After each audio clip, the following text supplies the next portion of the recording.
Hello, hello, hello. Bonsoir, bonsoir, bonsoir. Comment y est? Happy Friday, everyone. Happy Friday. My name is Myrdelyn. So tonight we're doing was versus went. Was versus went. So if you guys can please share the live, invite a friend. I'm going to give you guys 30 seconds and I'll be right back. Thank you.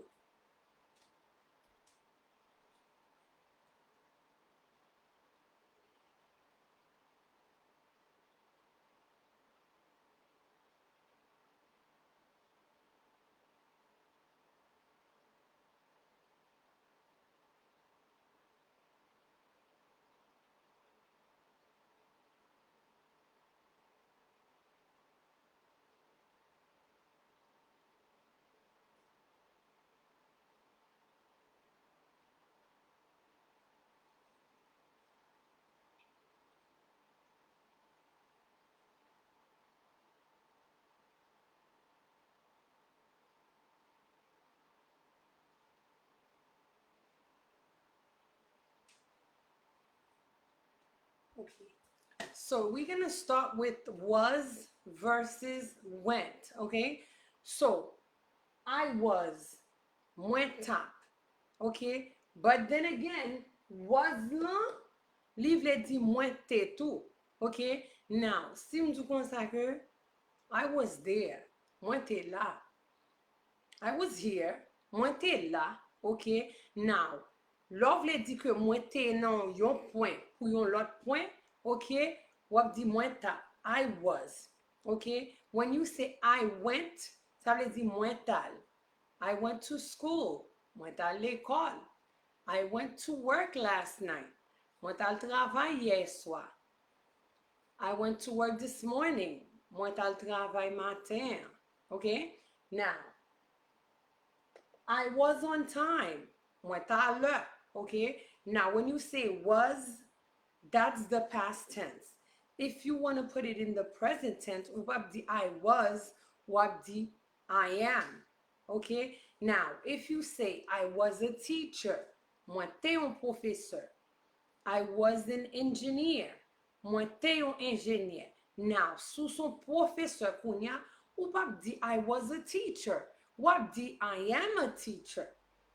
If you are an engineer right now, you're not going to say I was an engineer. You're going to say I am an engineer, okay? Now, I was on time. Mwen ta l'heure. I was on time for the meeting. Mwen ta l'heure pour réunion. Colbert went to visit Judith this morning, okay? Colbert went to visit Judith this morning. Colbert tal visite Judith matin. Now, if I'm talking about myself, mwen ka di, I went to visit Judith this morning. Mwen tal visite Judith matin. Bermude went to visit Judith this morning. Bermude tal visite Judith matin. We went to visit Judith this morning. When you say we went, you're talking about yourself and someone else. Nou tal visite Judith matin. They went to visit Judith this morning. Yo tal visite Judith matin. Bermude was at Esther's birthday party. Okay? Bermude was at Esther's. Okay, pou ki sa met apostrophe S lan la? Okay? Now, remember, mwen di kon sa ke, pou montre ke gen yon koneksyon, to show ownership. Okay? Now, whose birthday party is it? It's Esther's. Okay? Now, for you to show that connection, for you to show that ownership, you need to put apostrophe S to say Esther's birthday party. All right? Bermude was at Esther's birthday party. Bermude ten an fête anniversaire Esther. I was at Esther's birthday party. Mwen ten an anniversaire Esther. You were at Esther's birthday party. Ou wap di you was, wap di you were. Okay? He was at Esther's birthday party. Garçon ten an fête Esther. She was at Esther's birthday party. Fian te nan fête Esther la. They were at Esther's birthday party. Yo te nan fête Esther la. McKendler and Almatone went to church today. Okay, went. Tal. McKendler and Almatone, they went to church today. McKendler and Almatone, yo tal l'église jodi. I went to church today. Mwen tal l'église jodi. Okay? Now, mwen ka di, Almatone and I went to church today. Mwen mèm avèk Almatone, nou tal l'église jodi. Nanu and Salam went to church today. Nanu avec Salam, they went to church today. Yo ta l'église jodi. All right? Now, if I say Rugina went to church today, okay? M'degi nou a pa di use non Gina. M'degi nou a di she went to church today. Lo fel kon sa, okay? Ou gen nou a deside pou pa use non moun na, okay? Ou gen nou a deside pou di she went to church today. Fiyan ta l'église jodi, or he went to church today. Garçon ta l'église jodi, or I went to church today. Moi ta l'église jodi, or you went to church today. Ou ta l'église jodi. Lem fè ça. What am I doing? C'est ça pronom ye, oui. Pronom c'est un mot qui remplace yon nom. Okay? Instead of me saying Regina went to church today, I said she went to church today. Who is she? Regina. If I said Nanu or Adlin went to church today, or I can say they went to church today. Who's they? Nanu and Adlin. Okay? Now, when you use a word to replace a name, it's called a pronoun. Yon pronom, c'est un mot qui remplace yon nom. Instead of you saying Myrtleyn is live today, ou gen wadi, she is live today. Who is she? Myrtleyn. All right? Now, Nanu was working with Sophie.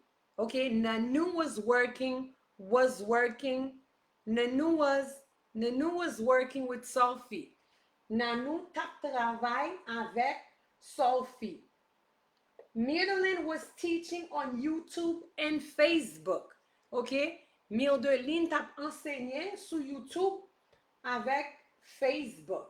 Okay? She was lead top. All right?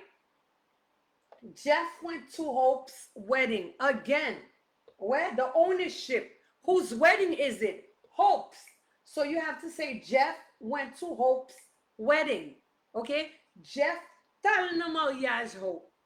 Okay? He went to Hope's wedding. Li tal na mariage Hope. I went to Hope's wedding. Moi tal na mariage Hope. You went to Hope's wedding. Ou tal na mariage Hope. He went to Hope's wedding. Garçon tal na mariage Hope. They went to Hope's wedding. Yo tal na mariage Hope. Okay? Now, was vle di te ou bien tap? Ki le li te, ki le li tap. Okay? Now, si m'di I was there. M'baka di mwen tap la. Mwen di mwen te la. I was there. We're talking about something in the past now, okay? I was there. Mwen te la. Ki sa there vle di? La. Okay? Now, si m'dou kon sa ke I was at Adlin's house. Okay? Li pa vle di mwen tap kay Odlen. Li vle di mwen te kay Odlen. Okay? Notice when you use it with someone else's name, li pa mwen tap ou li vin mwen te. All right? Now, si m'dou kon sa ke I was at work last night. Mwen te nan travay hier soir. I was at church last night. Mwen te nan l'église hier soir. I was here this morning. Mwen te la matin. I was online last Monday. Mwen te en ligne lundi passé. I was online last Wednesday. Mwen te en ligne mercredi passé. I went to church last night. Mwen te l'église hier soir. I went to school this morning. Mwen te l'école matin. Okay, I went to the park earlier today. Mwen tal nan park lan, jodi an bonheur. Earlier vle di bonheur. Earlier today, jodi an bonheur. Okay? Now, You can use was to form a question, ok? Now, élève qui prend cours anglais privé ensemble avec nous, nous connaissons ça déjà. Il y a quelques mots, nous connaissons automatically. Depuis le devant une phrase, nous connaissons ça le veut dire. Depuis le milieu une phrase, il bon l'autre meaning. Depuis le derrière une phrase, il bon l'autre meaning. Il y a quelques bagages, pas de online, unless vous prenez cours ensemble avec nous. That's why I'm for master. All right, now, là, was she late? Kounya, li pas, tapon quoi, li pas te. Est-ce que, was she late? Est-ce qu'elle était en retard? Okay? Now, was she late this morning? Est-ce qu'elle était en retard matin? Was he late this morning? Ou pas dit was he? Remember, I told you guys, native speaker, le H-E-A, nan mi tan yon phrase, yo pa prononcer son H lan. Y ap do was he. The fact that gen S lan, ki anvan I an, ou pa réaliser si yo pa prononcer H lan. Yo do was he late? Ok, S lan, vin son etan kon Z, le moun nan do was he late, ou pa remarke ke li pa prononcer H lan. Was he late? Est-ce que t'es en retard? Were you late? Est-ce que t'es en retard? Was she late? Est-ce que fian t'es en retard? Was I late? Was I late? Was I late? Was I late? Est-ce que m'étais en retard? Were they late? Est-ce que yo t'es en retard? Were we late? Est-ce que nous t'es en retard? Because verb lan do we were. So, le wap forme question ensemble avec ou virer le devant derrière, wap di were you? You were. Was I? I was. Was he? He was. Was she? She was. Were they? They were. Were they late? They were late. Were you late? You were late. Was I late? I was late. Was she late? She was late. Was he late? He was late. Were we late? We were late. All right? So now, was she late this morning? Est-ce qu'elle était en retard matin? Now, ou même qu'après répondre, on dit yes, she was late this morning. Okay? Now, if I'm talking to you, m'pap do was you late this morning? Gan pil moun ki ap use was you. Li pa bon, wap di were you. Because le verb lan do I was, he was, she was, you were, we were, they were. So, lò di you were, we were, they were, hein? C'est pluriel lié, ok? Now, keep in mind, gen premier you on c'est singulier lié, alright? Gen deuxième you, I'm talking to you guys, ok?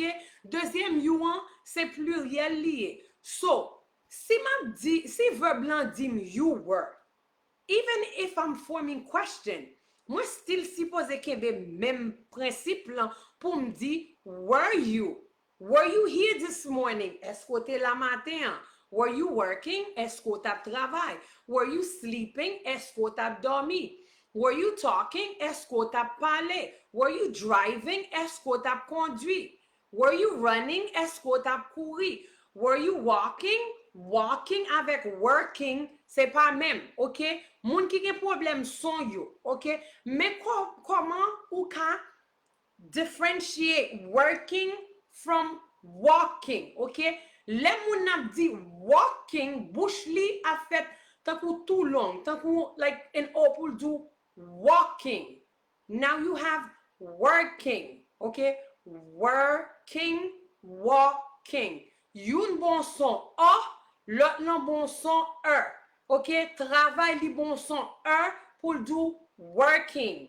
Marcher li bon son a pour do walking. Ok? Are you walking? Yes, I'm walking. Were you walking? Yes, you're walking. Was he walking? He was walking. Was she walking? She was walking. Because verb lan do she was. So, le wap forme question avec wap di was she? Now, were you listening? You were listening. Baka do was you listening again? Verb lan do you were. So, when I'm asking you a question, I'm going to ask you, were you listening to me? You were listening to me. Was he listening to me? He was listening to me. Was she listening to me? She was listening to me. Were you listening to me? Were they listening to me? They were listening to me. Let me do word they listening to me. Est-ce que yo tap tande? They were listening. Were they paying attention? Est-ce que yo tap bom attention yo? They were paying attention. Were they sharing this live? Est-ce que yo tap partage live là? They weren't sharing this live. Let me do they weren't. Yo pas tap partage live là. Okay? Now, weren't avec were not, c'est même bagay. Okay? Was, c'est positif là. Was not, c'est négatif là. Moi, te gen doit décider pour me pas dire was not, m'a dit wasn't. Okay? She wasn't sharing. He wasn't sharing. Okay? You weren't sharing. We weren't sharing. Nous pas partager. They weren't sharing. Yo pas partager. I was sharing. Moi t'as partagé. You were sharing ou t'as partagé? No, you weren't sharing. No, pas t'as partagé. Was he sharing? Est-ce que garçon t'a partagé? He was sharing. Garçon t'a partagé. He wasn't sharing. Garçon pas t'a partagé. Was she sharing? Est-ce que fille t'a partagé? She was sharing. Fille t'a partagé. She wasn't sharing. Ou bien m'te dit she was not sharing. Now, this is what I've noticed with some of you guys.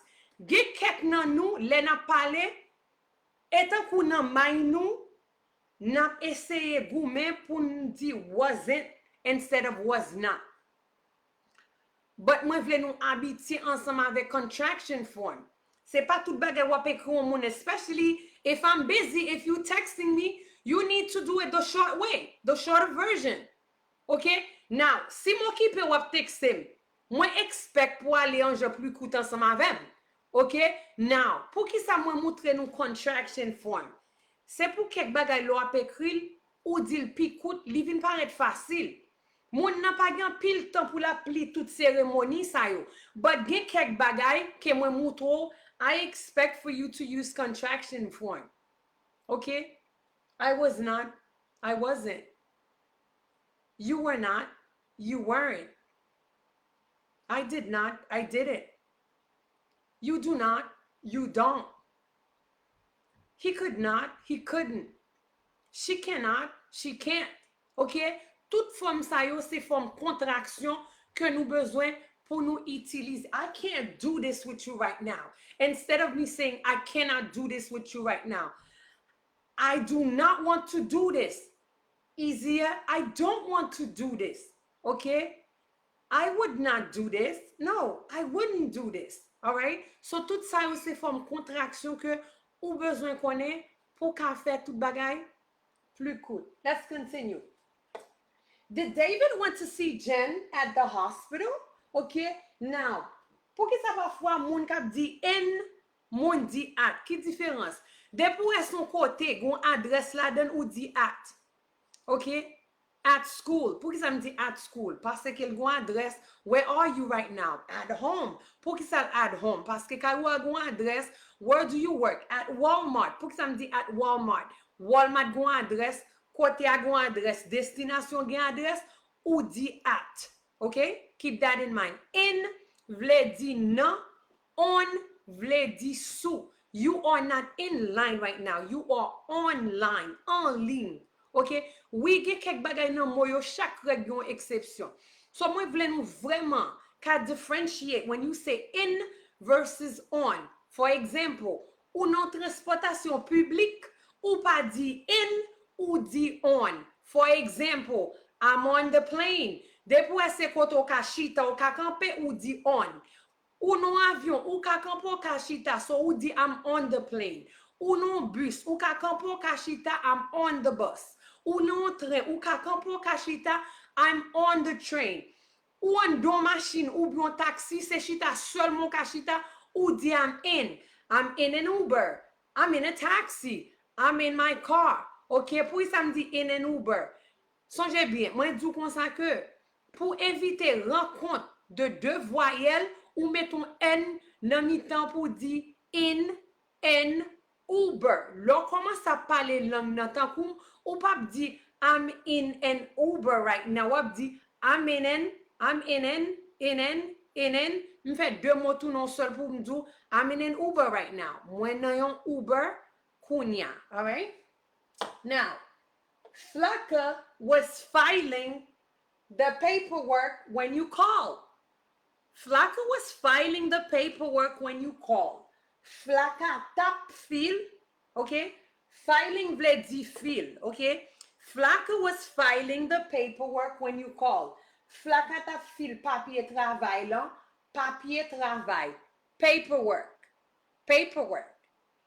Flaka was filing the paperwork when you called, okay? Flaka was filing the paperwork when you called. Flaka ta fil papier travail là, l'orele. Tell me what went on exactly. Tell me what went on exactly. Dis-moi qui ça t'est passé exactement. Tell me what went on exactly. Ça veut dire que, another word, tell me what happened. Tell me what went on exactly. Dis-moi ça t'est passé exactement. All right? Now, I went to the market. Mwen tal nan marché. I went to school this morning. Mwen tal l'école matin. I went to work last night. Mwen tal travail hier soir. I was cooking this morning. Mwen tap fè manger matin. I was cleaning earlier. Mwen tap nettoyer bonheur. I was sleeping. Mwen tap dormi. I was talking on the phone with my mother. Mwen tap pale nan téléphone à maman. I was watching your live. Mwen tap gade live ou. I was sharing this live. Mwen tap partage live lan. I was communicating with my best friend. Mwen tap communiquer avec bons amis. I was working with a student. Mwen tap travay avec yon étudiant. Ok, bon me touche quelques points. Gen moun, le pou yo mette pluriel ensemble avec singulier, yo gon ti on jan confuse, ok? Mwen pral di fwa sa, em vlo catch mwen très bien sa mbral dou la. I was working with a student. La li singulier because l'on di a, ok, ou pas di e. E an son choix li, so therefore di a. I was working with a student. Mwen tap travay avec yon étudiant. Now, pour mette fwa sa pluriel, mabdou, I was working with some students. Mwen tap travay avec plusieurs étudiants. Okay? Now, I was working with a guy. Okay? Mwen tap travay avec un monsieur. I was working with some guys. Mwen tap travay avec plusieurs monsieur. I was working with a businessman. Mwen tap travay avec un homme d'affaires. I was working with some businessmen. Ou pap di men's, okay? Now, le wap di garçon, le l'écrit M-A-N, ça veut dire que li singulier. Le l'écrit M-E-N, li pluriel. Keep in mind. Voilà. So, lem du kon sa ke I was working with a businessman. I'm talking about this man. Ok, c'est men, ça m'a parlé pour singulier. Ma mettons S bon côté singulier. Ok? Now, lem du kon sa ke I was working with some businessmen. I'm talking about this. Ok? Plusieurs garçons. I was working with a businesswoman. M'dap travay avec une femme d'affaires, a businesswoman, woman. I was working with some businesswomen. Okay? Now, lo wap di femme ou di woman. Woman, men nan fini ensemble avec ça. Ok? Li singulier. Men lem besoin di woman pluriel, ou pas di woman ou di women. Lord di women li pluriel. There are some women outside. Gen pil femme de yo. There is a woman inside. Gen yon femme en dan. There are some women in the car. Gen pil femme nan machine. There is a woman in the car. Gen yon femme nan machine. There is a baby in the house. Gen yon bebe nan kailan. There are some babies in the house. Gen pil bebe nan kailan. There is an apple on the table. Gen yon pomme sous table. There are some apples on the table. Gen plusieurs pommes sous table. Okay? Now, I went to visit my sister. Mwen tal visite yon som. I went to visit my sisters. Moi t'al visiter plusieurs sœurs. I went to visit my brother. Moi t'al visiter un frère. I went to visit my brothers. Moi t'al visiter frère mio. Okay? I went to visit my mother. Moi t'al visiter ma mom. I went to visit my parents. Ou pas qu'à dire parent. Sous dit parent, ou parler d'un seul parent. Si m'dal visiter tous les deux parents, m'a dit I went to visit my parents. Mettez S dans la donne pour montrer que li pluriel. I went to see the teacher. I went to see some teachers. Plusieurs. I went to see a student. Moi tal wè yon étudiant. I went to see some students. Moi tal wè plusieurs étudiants. I'm talking to a teacher. Ma parlé avec yon professeur. I'm talking to some teachers. Ma parlé avec plusieurs professeurs. Okay? There is a teacher online. Gen yon seul professeur en ligne. There are some teachers online. Keep in mind, okay? Si m'dou there is, ma pale don seul bagay, ou bien que le on bagay ou pas ka kontel, se mezi ou ka mezirel, ou di there is. Lò di there are, c'est parce que bagay lan pluriel. There are some apples, there are some bananas, there are some people, there are some shoes, there are some clothes, there are some boxes, there are some cars. There is a marker. There is a teacher. There is a pen. There is a whiteboard. There is a student. There is some sugar. There is some milk. Pour que ça me faut some nan del? C'est parce que bagay sa ou se mesure ka mesure yo. Okay? Can I have some water? Okay? Est-ce que m'ka gen de l'eau? All right? Now, we're going to go over them one more time pour ka comprendre plus bien. I went, mwen tal. I was, mwen te, ou bien mwen tap. I was here, mwen te la. I was there, mwen te là-bas. I was at work, mwen te nan travail. I was at the hospital, mwen te nan l'hôpital la. I was in the house, mwen te nan kay la. I was sleeping, mwen tap dormi. I was cooking, mwen tap fè manger. I was taking a shower, mwen tap benye. I was getting dressed, mwen tap habillé. I was fixing my hair, mwen tap ranger cheveux. I was doing my makeup, mwen tap fè maquillage. I was making the bed, ok, mwen tap ranger cabane nan. Moun ki reme di I was doing the bed, li pa bon. You don't do the bed, you make the bed, ok? Si cabane nan deja fet deja, the bed is already made. Wap di I made the bed. Sa vle di mte fe cabane nan. All right? If tonight is your first night you are assisting my live, I want to welcome you. If that's your second or third time, welcome again. My name is Mia Delin. We meet every Mondays, Wednesdays, and Fridays at 7:30. If you have not subscribed with me on YouTube, after this live, come to YouTube, type my name. That's MYRDELINERAYMOND. That's how you'll be able to subscribe with me. Si à soir c'était première fois ensemble avec, m'abdou merci et m'abdou bienvenue. Si c'était deuxième ou troisième fois, m'a remercié encore. Non, moi c'est Mia Delin. Nous rencontrons chaque lundi, mercredi et vendredi à 7h30. Après live là, allez sur YouTube, tapez nom MYRDELINERAYMOND. C'est là où vous pouvez abonner ensemble avec. Ou même qui peut like page là. Please, like page là. Follow the page. Each time we're live, you will get a notification. Pour moun qui t'a remis yon HHA, c'est lui même qui relè home health aid là. 3 semaines seulement, moi ka faire yon home health aid. Dans 3 semaines nan, m'a bo yon certificat koto kal travail ensemble avec. OK? Now, ou même qui t'a remis prend CNA ensemble avec. La duré 1 mois, quelques semaines. Après ça, ou a fait review ensemble avec et puis ou pral passer bordou correctement.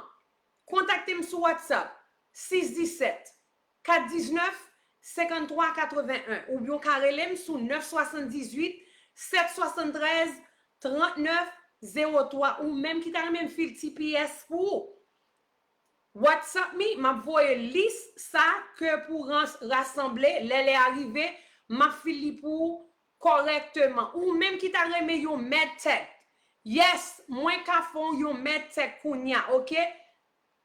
2-3 jours seulement, moins qu'à faire yon medtech. Contactez-moi sur WhatsApp 617 419 5381 ou même qui pas gen high school diploma ou même qui fait saute en Haïti ou pas gen high school diploma, relem moins qu'à aider, OK? And also, ou même qui t'a remis pour un cours privé ensemble avec chaque lundi, chaque mardi à 10h du matin, ou chaque mercredi, chaque jeudi à 5h de l'après-midi, ou chaque mardi, chaque jeudi à 7h du soir. Contactez-moi sur WhatsApp 617 419 5381 ou même qui t'a remis pour un review RN ou bien LPN, contactez-moi sur WhatsApp 617 419 5381 ou bien carrelem sur 978 773 39 03 ou même qui stressé ou sans tout découragé ou besoin moun pour parler. Moi fait stress therapy. Everything will remain confidential. Relem sur WhatsApp 617 419 5381 ou bien 978 773 39 03 ou même qui t'a remis First Aid and CPR Certified. Moi ka aider ou. Moi ce que on joue, moi ka dit que 4 heures de temps. Moi ka for CPR First Aid Certified. Contactez-moi sur WhatsApp 617 419 5381 ou même qui t'a remis joindre un loan pour faire un business ou bien pour payer un bagage. Contactez-moi sur WhatsApp 617 419 5381 ou bien 978 773 39 03 ou même qui t'a remis acheter bel bijou, belle valise, bel bijou fantaisie, bagay sérieux net. Contactez Fleurette Jean-Paul. Téléphone ni c'est 860 514 49 90. On fait encore 860 514 49 90. Don't worry about what's behind me. After the live, I will post it up for you. Ou même qui t'a remis un résumé professionnel. Sous chaque travail que vous avez fait, yo pas bon, c'est résumé ou qui pas bon. Contactez-moi sur WhatsApp 617 419 5381 ou même qui ont petit ou qui ont difficulté pour lire. Listen up. Just because on ti moun fait dans pays, ça pas veut dire que li comprend tout ça que la pli. Et ça en pile dans nous haïtiens, haïtiennes pareil moi yo get confused. Parler anglais pas veut dire comprendre anglais. Gen moun qui parle langue non, mais yo pas ka expliquer si y a pli on bagay ou bien son moun di on bagay, yo vraiment gen difficulté pour yo traduire pour yo dire pour. Si petit toi son moun comme ça, relem moins ka aider. 617 419 5381. Thank you guys so much. Thank you, Love Mix. I love you so much. Père Jojo, thank you. I'm very humble. I love you too. Tigwaf chérie, my love. Ou même qui toujours en bas live, moi. Almaton, Colbert, Bernoud. I love you guys. Sophie, Marie number 1, 2, 3, 4, 5, 9, 13, 14. Tout Mario. I love you guys so much. Jen, thank you guys. I am humble. Stay positive. I will see you guys next Monday at 7:30. Have a blessed weekend. Good night.